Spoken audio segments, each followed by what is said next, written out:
welcome to NAPOD, where we provide NA speaker meetings and workshops in a podcast. We are an ad-free podcast, and if you enjoy listening, please help us to be self-supporting by visiting napod.xyz, look for the donate link, and drop $1 or $2 in the virtual basket.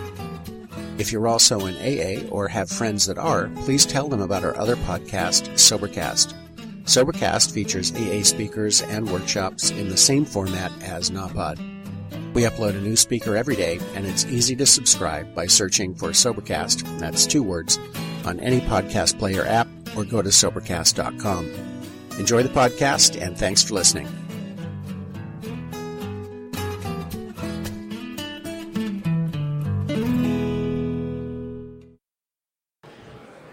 I'm an addict from Orlando, Florida. My name's Biff.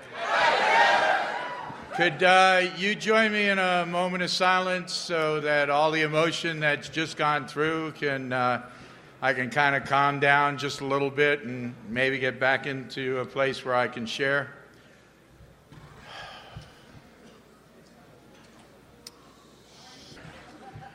I do have to tell you that I don't really share a whole lot about my using because most of it's fantasy anyhow.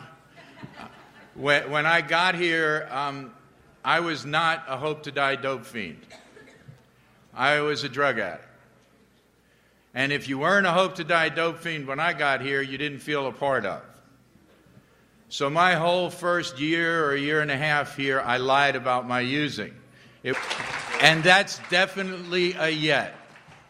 That needle's still out there for me if I don't do what I need to do. And I have to tell you that when I got here, if you hadn't put a needle in your arm, you didn't feel like you belonged. Also, I have to tell you, I paid no attention to our readings, which said we don't care what or how much you used or who your connections were. And I think the most difficult thing I thought I had to do is after about a year and a half clean, I had to tell my home really cared. All they cared about was that I was there and that I wanted to stay clean. And they certainly understood what it was like not to be able to be honest when they first got here. I like to talk a little bit about my feelings rather than about my using, because my feelings are why I used, or at least one of the reasons I used. I also believe I was born with the disease of addiction, and that it was with me, as you heard last night, way before I ever picked up my first drug, fused. I would love to say I came from a dysfunctional family, and I realize who hasn't. I don't think I would know a functional family if I ran over one. But it would be really nice to blame my family for my using. It wouldn't be true, but it would be nice. You know, I don't remember anybody in my family holding my nose, pouring anything down my throat, shoving anything in my mouth, or telling me what I had to do or did not. The choices were clear. Difficulty I had after I got clean. But I don't think that I'm very unique in that. I don't think any of the guys that I've sponsored came from a place where they knew what a good family looked like, what they knew what love or intimacy felt like, that they knew what vulnerability was. All of the guys that I sponsored were afraid. I have to tell you that for me, I came in here as a chicken, scared to death. I never really felt like I had a childhood. My family kind of didn't really have time for children, or choose not to have time for children. So the only positive feedback I ever got from my family was when I acted like an adult. They had me taking messages on the phone when I was 2 and 3 years old, and the clearer that I got the message, the better a boy I was. An A on their report card, they got $5. If I got a B on my report card, I got punished. You know, they didn't know anything at all about positive reinforcement in my family. So I grew up with all of that stuff. I grew up with my mother and father having planned a career path for me that I had no desire to follow. My mother had my whole life mapped out, and it was really the life she wanted to lead that she didn't get a chance, only to get a partial scholarship, and in my mother's eyes that made me a failure because they couldn't afford to send me for the rest of it. And that was the beginning of what I learned about that. Somehow or other, through all of that, I started using when I was 13. And it was interesting. I was talking to some folks, Bob and some of the other guys today, and it brought back some memories about my first real using experience. And when I was 13, my drug of choice was liquid, because my grandmother, who I loved very much, and she had guilt down to a science. Right? And the reason I was bar mitzvah, because my grandmother said to me, I should only live long enough to see you bar mitzvah. Right? How do you say no to that? Right? So I went through this whole ceremony, and we had this big reception afterwards, and I had my little 12-year-old girlfriend, who is probably the only woman I've ever truly been in love with in my life. Right? And she was standing up against a wall, and I must have missed her head by about that far and slammed my face right into the wall. And I would love to tell you that my relationships in using got better than that, but they never did. I used very unsuccessfully for 25 years. I thought everybody blacked out when they used, no matter what they used. I couldn't understand why you would use if you could remember it the next day. I really didn't care. And the insane thing through all of this was that somehow or other, I went to high school, I went to college, I went to medical school. I didn't even want to be a doctor when I grew up. You know, that was not in my plans. The government and their wisdom interfered with me. They brought in something called Vietnam when I was in college. And my choices were to come up here. You can understand why, you know. Doesn't take rocket science to figure that one out. So what happened to me is later on down the road, I ended up blowing out a disc in my back, you know, with about 8 or 9 years clean. And so I quit practicing. So then I could tell you that I was a doctor because I couldn't help you anymore. Well, I'm back in practice. Oh, well. Shows you that I have no idea where my life is going. I was an acknowledged leader in the podiatric medical profession my whole first 13 years of practice, and I was using the entire time. When I got clean, I was the vice president of the Florida Podiatric Medical Association. And my ego was so bad that I felt that I had to resign from the Podiatric Medical Association position because me being an addict would reflect negatively on the association. Like, it really, or we'll quit. Unfortunately, not any of them have, and all of them are dead.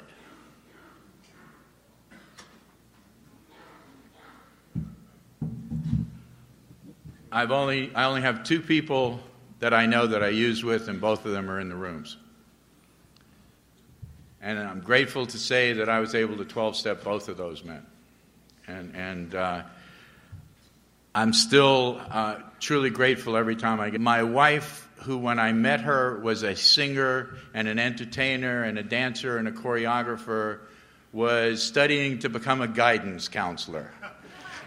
Oh my, what happened to me being able to be a groupie? So part of her learning stuff was she had to go into counseling. She had to take therapy or something. And her attitude was, if I'm going into therapy, you're going into therapy. Well,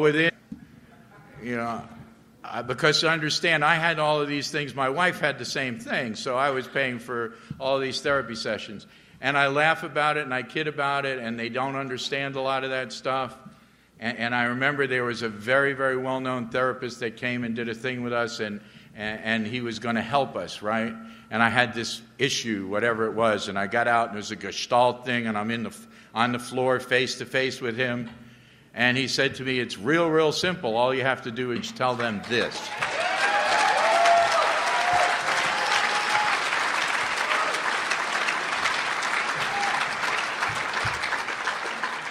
He sent me a thank you note.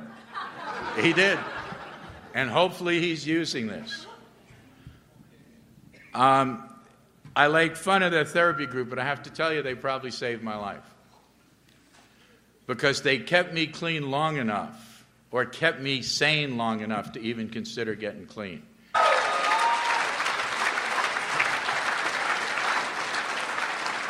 Well, this intervention was arranged by my wife, and she called me at the office, and she said to me,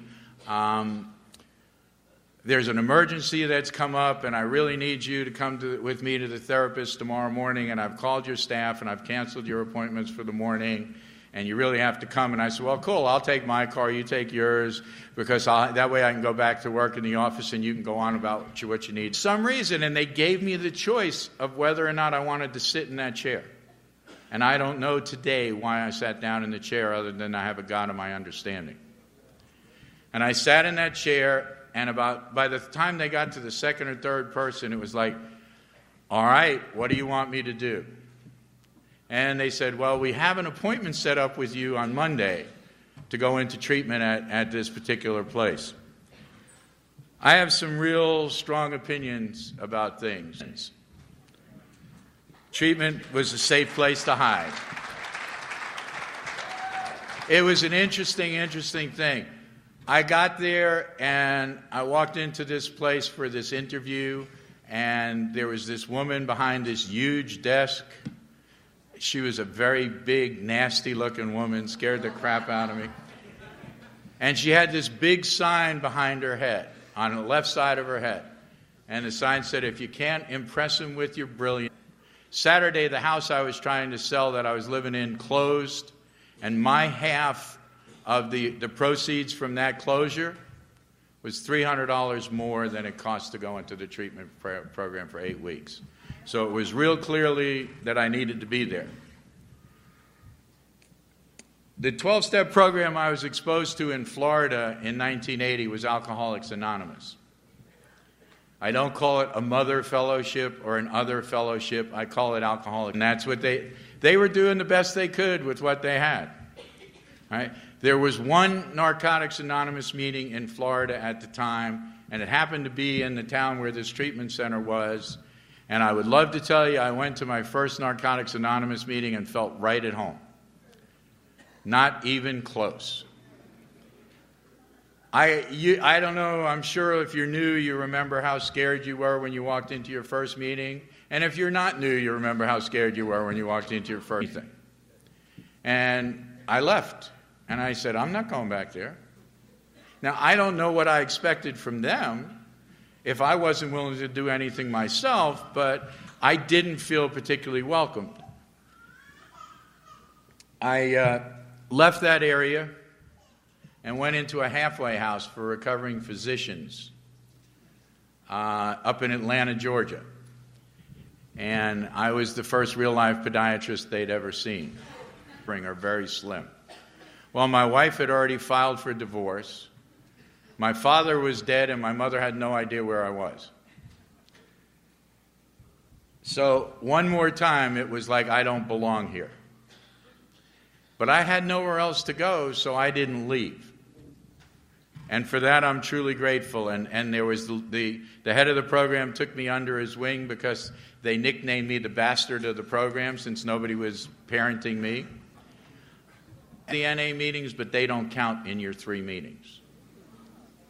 Well, if you'd have seen what NA looked like in Atlanta in 1980, you'd have understood their logic. I mean, we are a wonderful fellowship, and we've grown a tremendous amount. But 28 and a half years ago, Narcotics Anonymous had very little, if any, recovery on the East Coast. The West Coast was cranking pretty well. They couldn't have promoted NA any better than that, but it's only, you can't go. It doesn't count. Right? Well, I didn't fit with the other doctors either. You know, these guys had those nice shiny shoes where you could see your face in them, and they had the khaki pants with the crease so sharp you could cut cheese with it, and the nice button-down shirts, you know, and they were all looking professional. I was wearing cowboy boots, jeans, and T-shirts. All right. And now understand I've been to one NA meeting in my life and was not felt at all welcome. Now here we pull up to this place, and it was this dilapidated building that was collapsing with a big porch out in the front, which was also collapsing, and probably about 50 Harleys out front. At least it felt like 50. It was probably 10, but it felt like 50 to us, right? And I'm coming out with these two guys that, preppy look. Right? His name is Forrest, and I got to know Forrest very well, as a lot of other people did too, but not that day. And I was sure that, I was not sure that if I went into that building, I would come out intact. I was absolutely petrified. I went into the meeting anyhow, and I, tried to disappear in a big soft chair that they had inside. And at that point, and I still get the chills, and it still chokes me up, because I finally didn't have to change anything at all to be right where I was. And now I'm upset because I got to go back to Florida, and we don't have what they had in Georgia. And I went to my 3 AA meetings a week that I had to go to for the halfway house, and these people were very kind and gracious, and I didn't say a word in most of the meetings. While I was in the halfway houses, by one of the treatment counselors.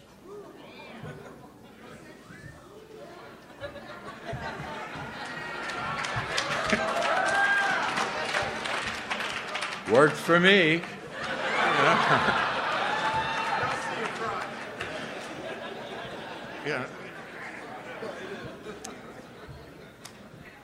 Obviously, I was madly in love with this, and thinking was centered around her in one form or another from that point on. And, she could have lost her job. They would have thrown me out of the house, all that other stuff. And the guy who is now the executive director of that halfway house facility was brand new, and he was in charge of the residents that I was living in. And he would say to me, "I know you're doing it, I just can't figure out how." And I said, "What?" I'm in denial. The other state university called Florida State is centered in Tallahassee. Talk about being a stranger in a strange land, Yeah, that's because they can't do anything but that. Personal foul, personal foul, personal foul. We know. 2 out of 3 years, national championship. Sorry, guys. But anyhow, I was really not particularly comfortable in Tallahassee. And pretty much by the time I had unpacked took enough inventory of myself to realize that that was happened to me. And I'm here to tell you, I keep hearing this crap about consenting adults and knowing what the hell they're doing. And if you're as new and as vulnerable as I was, I had no friggin' idea what I was doing. All right?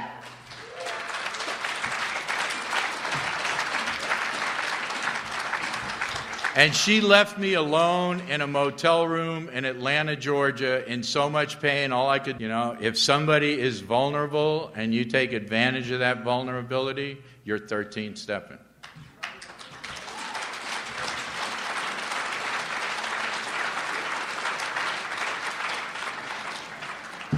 What it did to me was it made me impossible for me to trust women for a very long time. All right. So what did it do? It let me create a path of destruction wherever I went. In Tallahassee, hating it, there was no NA. I went to no meetings.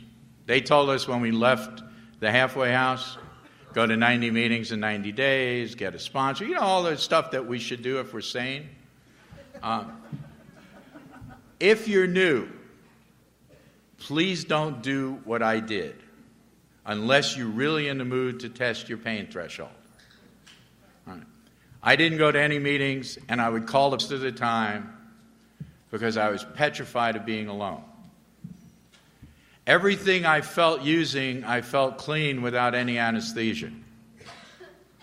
I was miserable, I was scared, I was lonely, I was all those things, and would not go to a meeting. And I'm still clean. Thank you. It had nothing to do with me. Finally, I went to a meeting. And I went to the meeting. This guy had to be 6'4", and he said to me, "Where are you going?" "Oh, I got to go here." I wasn't working. I wasn't doing anything. I was collecting disability. He said to me, "Where are you going?" "Oh, I got to do this." He said, "No, you don't." He says, "You got to come to coffee with us." And that began the process of recovery for me. All right? And something else happened. I learned a very valuable lesson for me. And that's that I get out of a meeting what I'm willing to bring into it. And that if I go there with an attitude of not just taught early on after this episode, get there early, stay to the end. If you got to go to the bathroom, go before the meeting starts. If you're smoking a cigarette, smoke it before the meeting. Sit through the entire meeting and leave after the prayer. I still do that today.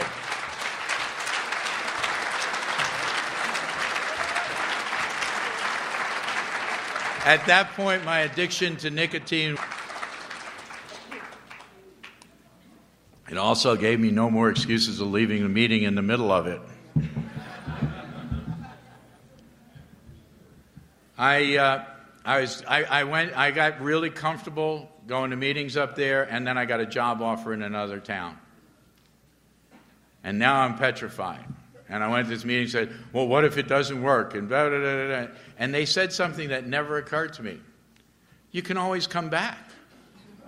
Finally started to go to meetings after about 30 days, and I was totally insane. And reached a point where I went to my first meeting. And I went to my first meeting in a leather coat, really nice pants, nice shirt, looking as good as I thought I could look because I had no idea what the hell I was doing. And I walked into this meeting, and I stood there, and it was an AA meeting, and nobody came up to me, and nobody said, the first time, and this guy says to me, "You belong in the back room." Okay. So there was a meeting in the back room, and I went into the meeting in the back room, and I sat down there, and this guy leans over to me, and he says to me, "You want to go to a Narcotics Anonymous meeting?" And I was like, "Yeah, man, is there a password?" You know? So this guy, one other guy in that meeting, and I went to this I remember that name. But George had the most amazing message of recovery. The problem was he couldn't hear his own message.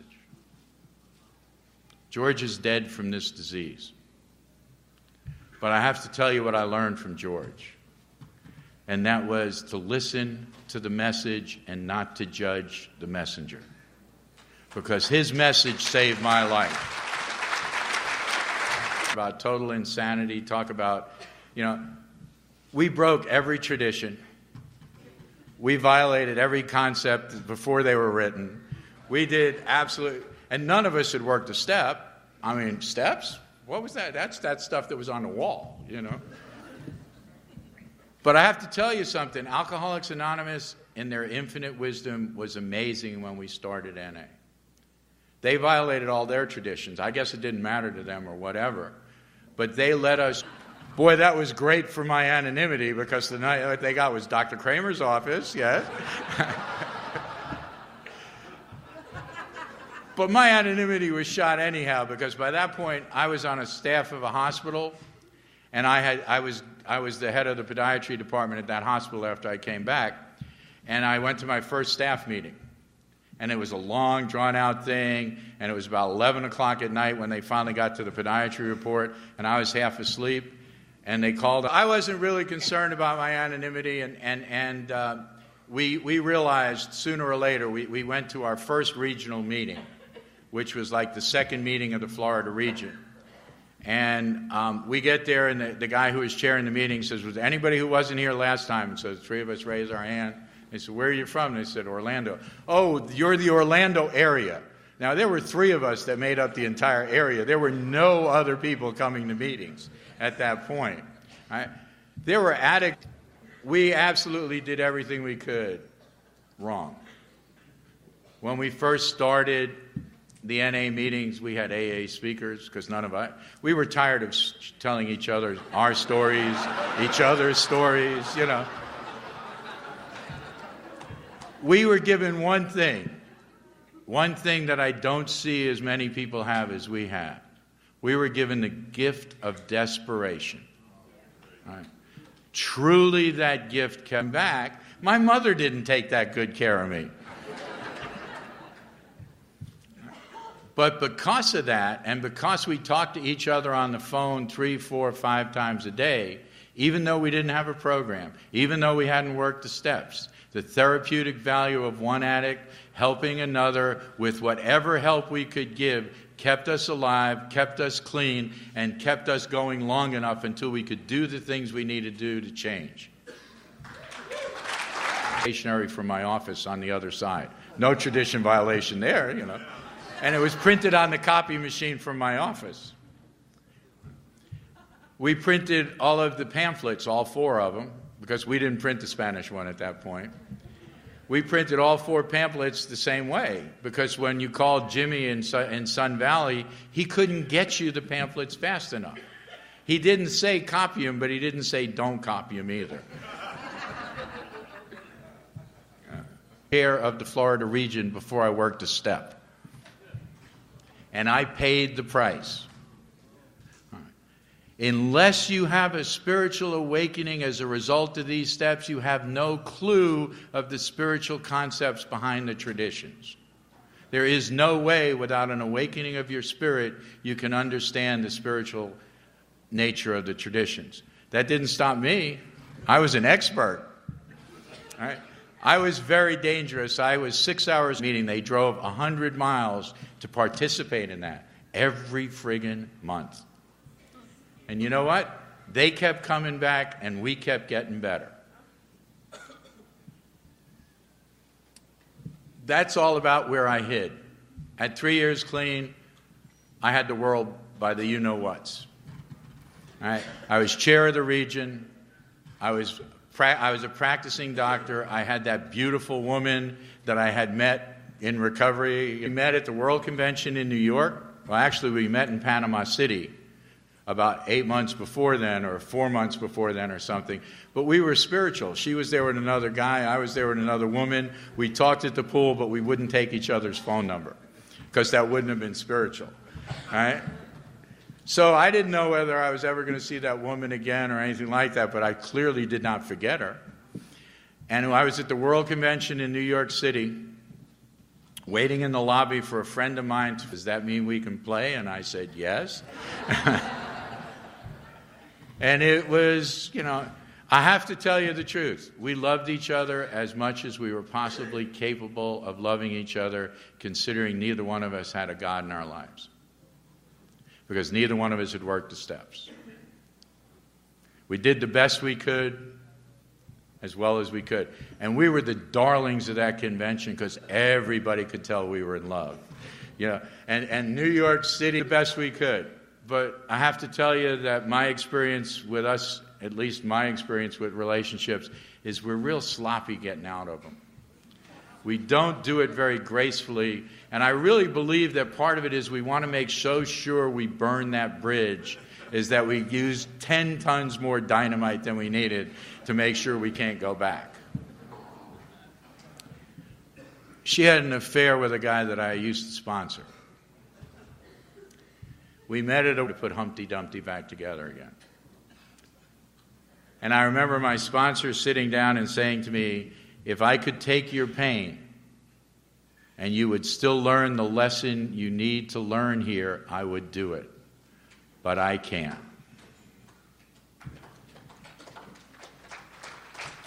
My grand sponsor was a piece of work. Bob knows him very well. It was Bob's sponsor for a long time. He was using me when he said it, but I also believed him. And I was walking around, and he would say to me, where are you going? And I said, I don't know. He'd say, all right, go back to bed. I had no clue. There was a man at my side at that convention 24/7. They led me to meetings. They led me everywhere I needed to go. I was never alone. And when your ass is in a crack, man, if it's not the men with the men and the women with the women, you're screwed. He survived other relationships in recovery that weren't quite as dramatic as that. I've had more than a few. I have a sponsor. I have the same sponsor now for 25 years, almost 26 years. When I was looking for a sponsor in Orlando, nobody had more clean time than I did. And nobody had worked any more steps than I did, which were none. And I finally asked my friends in service, because I about him was what I didn't like about me. The problem is that he wasn't as bad as I was in those areas. It was my problem. But the arrogance that I had is I went and interviewed his sponsees to see what kind of sponsor he was before I would ask him. I drove from Orlando all the way down to Miami and interviewed 4 or 5 of his sponsees, and they all talked about a guy I didn't know. So I remember asking, and he said, "I'm not even sure I trust my motives. I'll tell you tomorrow. I got to go talk to my sponsor." You know. He came back to me and he said to me, "Okay, I did it. Just remember one thing. You asked me. That means we do this my way."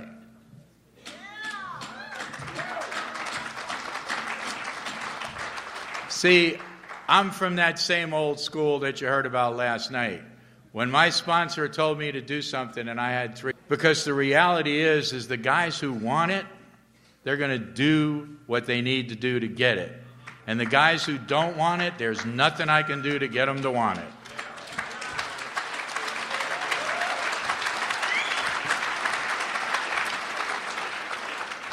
The guys I sponsor have to do what I do if they want to get what I got. It's just that simple. You want what I have, do what I did to get it. I can't give it to you, you got to get it yourself. You better show up and give it to the addict who still suffers.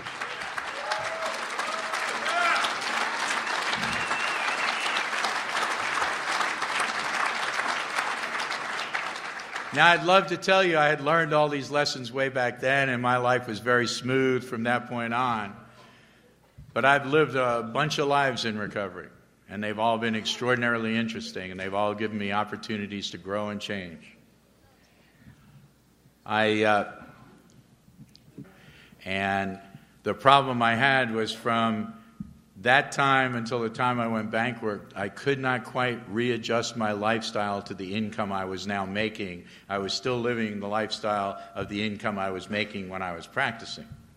I kept thinking about changing it, but I just didn't know how.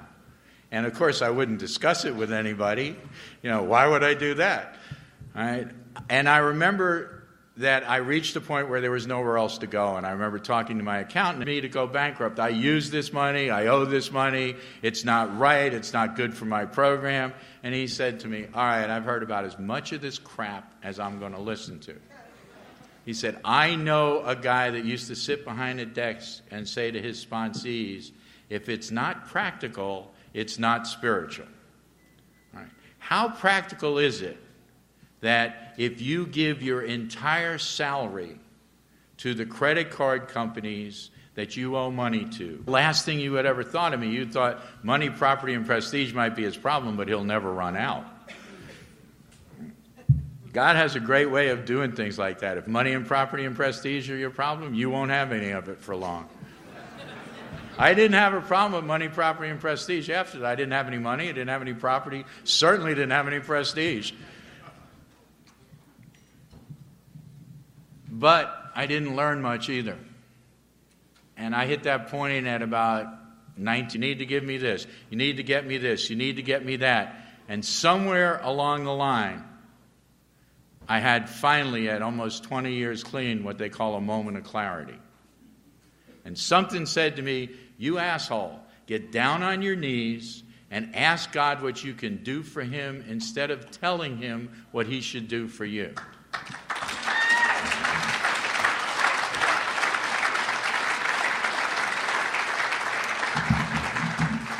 Weeks later, I was in the emergency room of a hospital diagnosed with stage 4 cancer. It was not real difficult to focus at that point. We had one thing to focus on. That whole thing was a miracle, and I used to tell the whole story, but I'm going to take some of that off because that happened 9 years ago. And things have happened since then, and if I end with my cancer, I'm not telling you everything I need to tell you about me. But what I will tell you is that it was a miracle. Arrogant asshole, because I'm scared when I get to the hospital. Please let me treat these people with respect, because I know they're only trying there to help me, and I'm the one that's scared, not them. And oh, by the way, if you happen to have a guardian angel that you're not using, if you could have them meet me at the hospital, I'd really appreciate it, you know. And I got to the hospital on a Saturday morning in the emergency room, and there was nobody in the waiting room. Has anybody ever been to a hospital on a Saturday morning with nobody in the stuff? And they said, oh, by the way, there just happens to be one of the oncologists in the emergency room now on a Saturday morning. And they brought the oncologist in, and he walked in the door, and I started to cry. And he said to me, why are you crying? And I said, I prayed for a guardian angel, and he sent you. And he walked out of the room.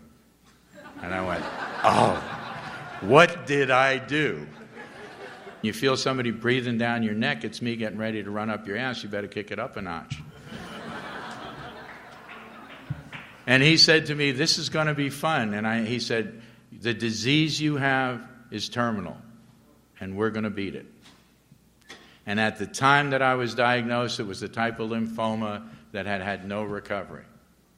And I was one of those poster boys that now is responsible for the fact that there's a 90-something% cure rate for this type of cancer. At the time, there were 2 phones in the room, and the switchboard operators kept coming up to see who I was because they were sure I was some celebrity checked in under a pseudonym, because the phones were backed up all day long with you people.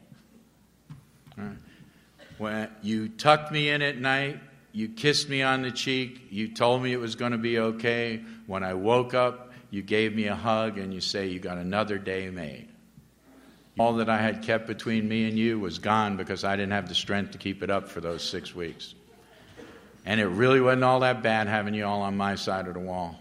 Actually, it was pretty damn nice. It was better than nice. It was the best thing that ever happened to me in my life. And what I learned was that the power of this fellowship is beyond your wildest dreams. There is nothing we can't do with the love. And all of a sudden I got a job, all of a sudden I need money. I had no money. I was completely destitute. People had raised money to support me while I was in the hospital. Now all of a sudden, money, property, and prestige are becoming an issue again. Fortunately, it didn't get anywhere. Fortunately, I learned from the last time. Fortunately, I talked to my sponsor. Fortunately, I remembered what the steps were for. Fortunately, I did all the right things. Until I was at the regional service office in Florida, and he was visiting. And you can ask him what I looked like on the phone with that woman all day long. I mean, I was glowing. It was so obvious what was going on. And it was a beautiful thing, and I am so grateful for her, because what she gave me that was missing, I was so grateful to be alive, I had lost my passion for life. And she gave me back my passion for life. I haven't seen her in 5 years. 5 years ago, we met somewhere at a hotel that she was working at that I brought an NA meeting to, and she had a chance to make amends, and I had a chance to make amends, and then we lost contact. And she found me on one of these wonderful websites that are around now, you know, Plaxo, I think, or one of them. And she got a hold of me, and she asked me for something, and I was over in her neck of the woods, and we were supposed to have lunch. And fortunately, as God sees it, away from me, because he knows damn well if he lets me keep them, they're going to kill me. Yeah.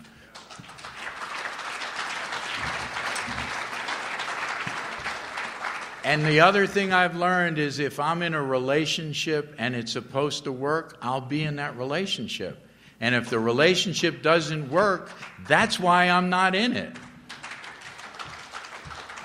And I can play with it anytime I want to, and I can do everything I want to do with it, but if it ain't supposed to, and the only thing that hurts me, And my sponsor told me this 26 years ago, and I'm telling you, I'm still looking for one time where this is not true. And he said to me, the only time you're angry, the only time you're scared, the only time you're in pain, the only time you're hurting, the only time you're arrogant, the only time you're anything negative is when you're afraid you're not going to get your own way. Period. Go back into practice. And I hated practice by the time I got out.